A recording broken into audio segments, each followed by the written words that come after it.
किसानों पर हुए लाठीचार्ज के विरोध में समाजवादी पार्टी के लोगों ने जुलूस निकालकर किया विरोध प्रदर्शन।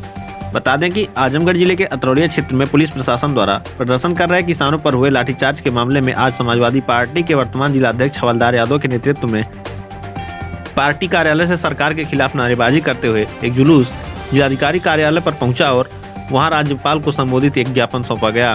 बताते चले कि आजमगढ़ जिले के अतरौलिया थाना क्षेत्र में मुआवजे की मांग को लेकर किसान आंदोलित हैं और वह प्रदर्शन कर रहे थे कि इसी बीच भारी संख्या में पुलिस फोर्स व जिला प्रशासन के लोग मौके पर पहुंचे और प्रदर्शन कर रहे किसानों पर लाठीचार्ज करा दिया, जिसके विरोध में समाजवादी पार्टी के निवर्तमान जिलाध्यक्ष हवलदार यादव के नेतृत्व में समाजवादी पार्टी के कार्यकर्ता पार्टी कार्यालय से जिलाधिकारी कार्यालय तक प्रदर्शन किए और जिलाधिकारी के माध्यम से राज्यपाल को संबोधित एक ज्ञापन जिलाधिकारी को सौंपा गया।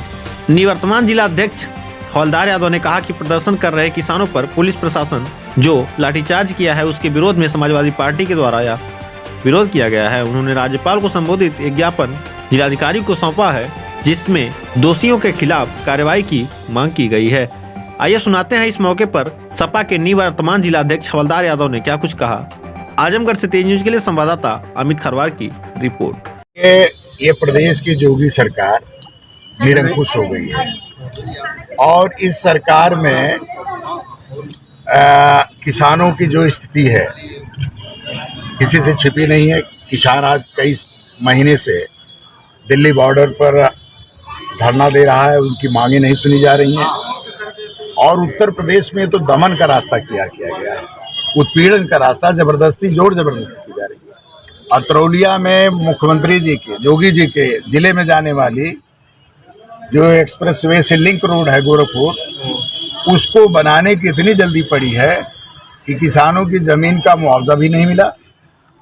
किसानों की बोई हुई फसल, जो फसल पक कर तैयार हो रही थी, अभी आलू था, सरसों पक के तैयार हो गई थी, अन्य सामान सब्जी के थे, गेहूं था, तो वह गेहूं मान लीजिए 15-20 में नहीं, जबरदस्ती बिना उनको नोटिस दिए धारा 11 की बात को ये लोग दूसरे नजरिए से देखते हैं। बगैर किसान की सहमति से आप किसान की जमीन नहीं ले सकते हो, लेकिन इन लोगों ने परसों जबरदस्ती जा करके जेसीबी लगा करके, ट्रैक्टर लगा करके खड़ी फसलों को जोत दिया, नष्ट कर दिया, बर्बाद कर दिया। किसान के पास एक कड़ी भी जमीन नहीं बची है, न उनके पशुओं को खाने के लिए चारा रह गया है, न उनके खाने के लिए कोई इंतजाम रह गया है, सब्जी नहीं है, उनकी ये गोभी की फसल रौंद दी गई। आज जो स्थिति है देश में, ये जोगी इतना निरंकुश शासक, इतना निरंकुश मुख्यमंत्री मैं समझता हूँ कि हिंदुस्तान में नहीं, दुनिया में कोई नहीं है। डीएम से मिला आपने, क्या और स्थिति जो है आज किसानों पर आप लाठीचार्ज करा दिए।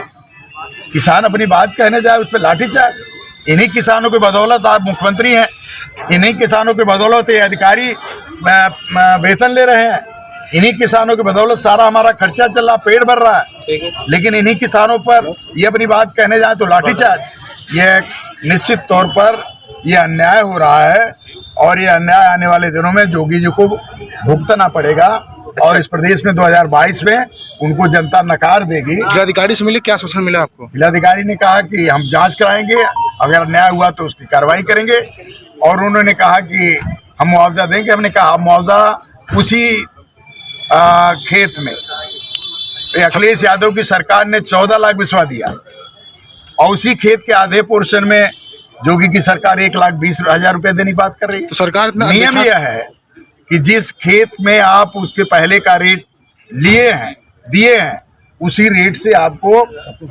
सबको आप भुगतान करें।